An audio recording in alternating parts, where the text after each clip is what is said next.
One of the stories that's getting a lot of play, and we've talked about it, I've talked about this a couple of times, this whole idea about car theft. We know how serious a problem this is in Canada, estimated 90,000 cars stolen annually here.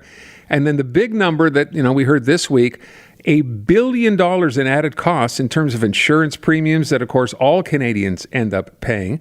So there's a big national auto summit going on auto theft in Ottawa. A lot of the major players are there, obviously, including the government, who today announced a $28 million fund, new money, to help fight the export of stolen vehicles. Some of this money going for extra staff for Canadian Border Services, and some of it, I guess, going to increase security at our ports, which seem to be the area where there's, I guess, the most concern. But one thing that has struck me in this story, we've talked to people in the insurance industry, we've talked to car dealers, we haven't talked to the manufacturers and asked the question. Lorraine Sommerfeld, who's an auto columnist with Driving.ca, is on the line. Lorraine, I think I saw you ask basically the same question. Where are the manufacturers in this, and how have they not been able to step up and make their own cars harder to steal? And because they haven't, do we have an idea of why they haven't done this? Well, they're selling more cars, aren't they? I know someone that's had 3 Land Rovers replaced in 1 year. I've been just banging on this for about 1.5 years now, 2 years. It's an obvious part of the problem, and they have to be part of the solution. And you can't tell me that they can make vehicles that can basically drive themselves and that they can't, do the tech that will keep up with this, or at least try to keep up with it. No, go ahead. Now, I believe legislation is needed, because you can do a carrot with manufacturers, but what they respond to is a stick.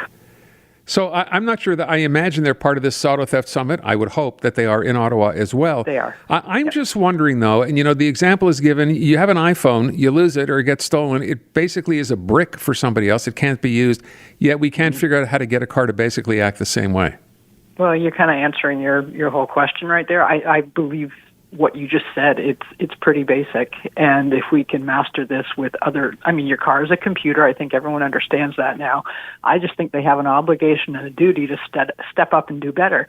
And I get a lot of blowback from this, but I'm going, can we honestly the insurance company stepped up first. The people that usually don't bother, they've been trying to get immobilizers into vehicles and tag systems and stuff. Like, they're desperate to stop the bleeding.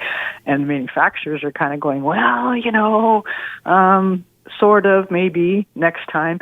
No, legislate it. We have airbags, we have seatbelts, we have backup cameras, we have ABS, we have traction control. All that's because of legislation. So you make them do it, they'll do it. When you say you get blowback on this for calling them out, what do you hear? What do they say to you? What do you hear back? Well, they don't talk to me directly anymore. No, people are like, no, I know someone that leaves their car running all the time. They deserve to have it stolen. And yes, if you're an idiot, you deserve to have your car stolen. That's crazy. But we're at a level where people are spending tens of thousands of dollars and even more, and then they have to spend more thousands of dollars to protect that. I say that's insane. I think consumers should be irate that every single player, including the border, the government, insurance, everybody needs to be on board. It's a concerted effort. But as a consumer, if I've done everything I'm supposed to do and my car is still repeatedly getting stolen, I should be demanding that the person that built it builds a better car. I will tell you as well, I'm not sure that everyone is aware of this, but I think the story that I saw had someone buying a Toyota that ended up having their car stolen, had paid extra, in fact, for, I don't know what it's called, a theft deterrent system when they bought their car, and not for a couple of $100. It cost them about $2,000 for this. Yeah, I heard from that person too. The hackers and the thieves are always a step ahead of us. We acknowledge that. Everyone knows. The last time legislation for immobilizers was introduced in Canada was 2007. Now, I don't know what you're typing on and what you're speaking on, but 2007 is practically being chipped in the side of a cave. It's gone. So that has to be more aggressively updated. There's been requests to Parliament from AKT and the law enforcement saying 2007, guys, it's not good enough. Manufacturers should have to update this every 3 years. Are we going to stay on top of who's ahead of it? No, but we're going to get a lot of them. I'm just wondering as well, when we talk about the manufacturers, the idea that, at some point the best thing, or the most effective way to deter vehicle theft would be to increase prosecution. That's like the conservative line, I think, right? We have, you steal a car, you get a slap on the wrist, you're back out, you're stealing a car later that same day. There is no deterrent. Is that an answer they give you? Again, there's so many plates spinning on this. Like every single person has some buy-in to this, including consumers. Like I believe that. I also think in Canada, I watch people drive drunk and kill a family, and they're out 4 years later. So, it's hard to compare that to that, except stolen cars are being used in increasingly more violent crimes. So we do have to think of it that way. It's not just stolen property. But yeah, we're too lax on a lot of things. I think we all know that. And I don't care what stripe the government's in. Yeah, absolutely, we need to do more. But it's not, some 16-year-old grabs your minivan and puts it in a field. That's it. You go to jail for life. I mean, come on. There is a difference, but we have to acknowledge that organized crime difference. So I would ask another question. Maybe this is a fairly obvious one. We're talking about our situation here. Let's call it North America, because this is a problem, of course, south of the border as well. Is there someone doing this right somewhere in the world that you know of? Australia has stepped up. They're trying. Everyone is tackling the same problem because cars have the same weak spots. Everyone's law enforcement is different, but depending on what's available, aftermarket is something. But actually, Canada is the worst right now. We are a candy store for the rest of the world, and it's different than the U.S. Even in what's being stolen up here is the big SUVs and the big pickup trucks, because that's what people in these other countries want. So they're being cherry-picked. In the U.S., it's the muscle cars. They're staying in the U.S. They're not leaving as easily. Wow. So we actually have two different problems from two countries that are very similar. Isn't that interesting? So we know, of course, in Montreal, the issue here is the Port of Montreal. We've had stories where people know their cars here. They have an air tag or something on it. And yet police are not authorized to get into the port. The thing ends up leaving the country and ending up in Africa, of all places. And that happens over and over again. Yeah, if they have Ontario plates on them, it's a trophy.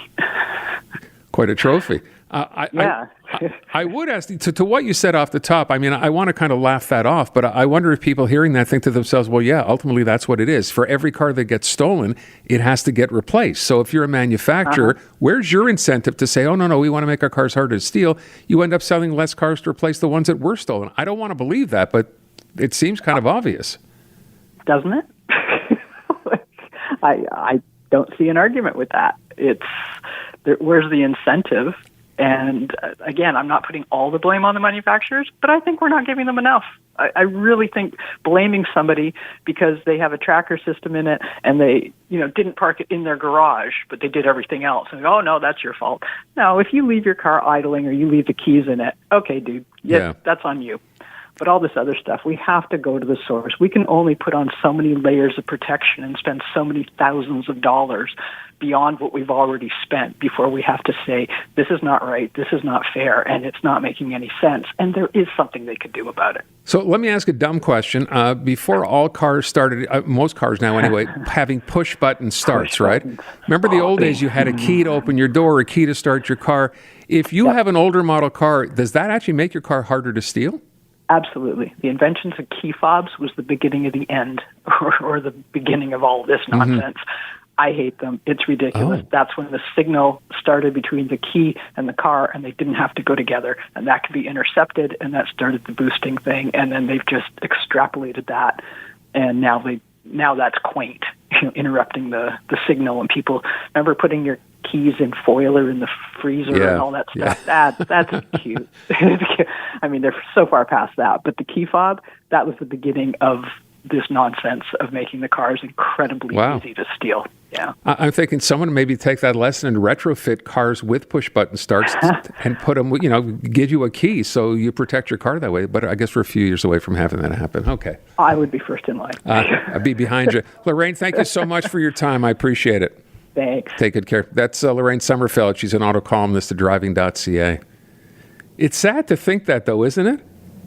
You're a car manufacturer. We know that car thefts are going through the roof, yet you have zero incentive to want ahead and make it harder, and you'd never admit you would, because every car that gets stolen is a car that had to get replaced. So you end up selling cars 2 and 3 times. Something wrong with this picture.